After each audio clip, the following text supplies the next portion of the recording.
now let's get into our uncredible take on what's going on in the news. And I had two things I wanted to talk about today. The first one, so I go through a couple of phases when I'm working on these episodes. And the first phase is like usually Tuesday or Wednesday, I'll start to realize that I don't have anything to talk about for certain sections. And this week was like that for the news segment. I was like, what am I going to talk about? And I mentioned this to Craig yesterday on our live feed that didn't get recorded. I don't want to talk about anything related to Charlie Kirk and that pretrial. I don't want to get into the Candace Owens, Ben Shapiro, Megyn Kelly, Tucker Carlson, all of that. I don't want anything to do with that. I do think I will discuss that down the road, but I don't listen to any of their podcasts regularly, and I don't get it. It almost seems like they are generating content off of attacking each other. And I hope it's working for them, but it seems like they're all in the same spiral of they were successful for a time and now they're reaching, specifically Candace and Ben. They clearly just need to get in a room together and sort it out. I'm not sure what the situation is between them. I know there's a history there. But man, all this stuff it's interesting. Well, just a minute ago, you see the break I had to throw in there. I go to switch cameras naturally, and the camera wasn't on because I let it sit too long. So, but yeah, no, the whole Candace Owens thing, Candace Owens, Megyn Kelly, Ben Shapiro, Candace specifically, it's almost like they're both losing viewership and they're both falling out of favor with their audiences, and they're just reaching. And like I said, it's just interesting to me how they have a business model that was working and it's not working anymore. They're clearly not able to generate the viewership and things that they need. So they're kind of stuck, and you'd think they'd want to avoid it the same way I do.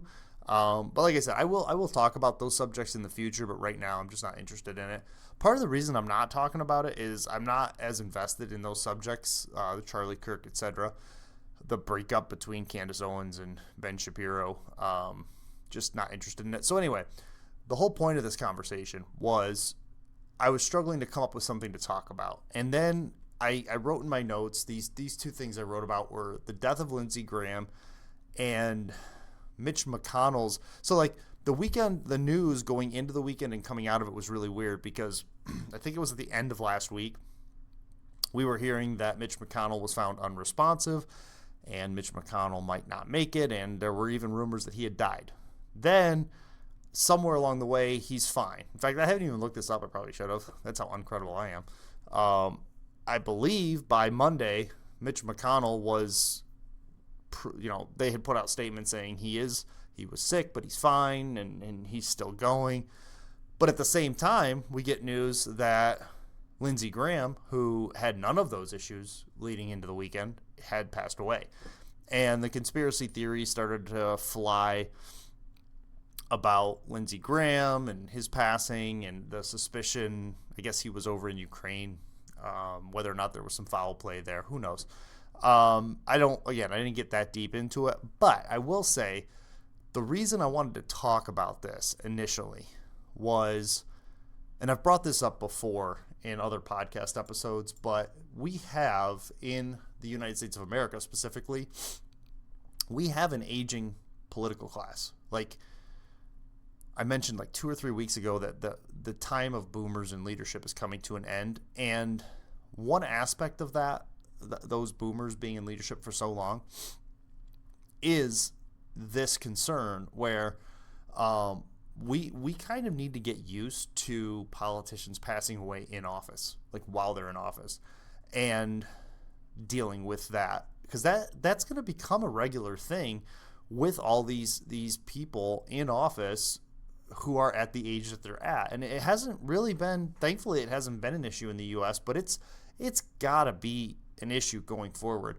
And Lindsey Graham is just one of a large handful of senators, congressmen, House of Representative people in leadership, Trump included. You know, people are talking about, Trump is on Iran's hit list or whatever, but it's like the man's if he's not 80, he's pushing 80. So the fact that he's on a hit list doesn't even matter. He could just die of natural causes tomorrow, just like Lindsey Graham did. And obviously the conspiracy theories would fly, but it shouldn't be a surprise to us when we're electing people who are of this age bracket for 4 to 6 year term limits. It doesn't make any sense. It doesn't make any sense for us to be surprised when they pass away. But I put in my notes that we need to get used to politicians passing away if we're going to elect them at this age.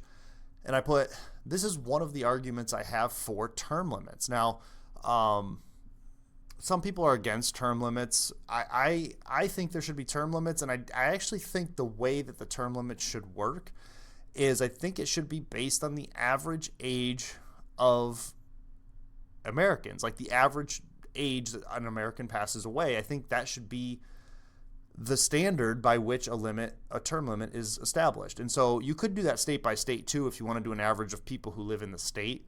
But I think at a national level, Congress, House of Representatives, I think we should maybe every 10 years when we do a census or whatever the standard is, it doesn't really matter, but there should be a cutoff, not so much in how many term limits or how many terms you can serve, but rather a point at which age-wise it becomes a safety concern, so to speak, that you could pass away in office. And so if let's say you go to run for an office that is a 6-year elected role, and during that 6 years, like let's say you win and then you're going to be in office for 6 years, if during that 6-year period you reach the average age of an American passing away, I don't think you should be eligible for office. And I would love to hear an argument against that, but that would disqualify. It'd be cool for somebody to go through and do this. Maybe I should. Maybe I probably ChatGPT this at this point. But I wonder how many political officials right now would be disqualified if that were put into place. And basically the way I would see it working is you would have to pass the law, and then you would have to have a date at which it's enacted. So like the next election would be like, obviously you wouldn't pull people out of their current offices that they were elected to, but their next one they would not be able to run. That's the way I think of it. And you know, I can understand the argument that might be come back to me on that, which would say, oh, well, then that's ageist and you're being unfair towards people of a certain age. Well, that's true, but we do have age limits on the front end for how old you have to be in order to run for Congress, president.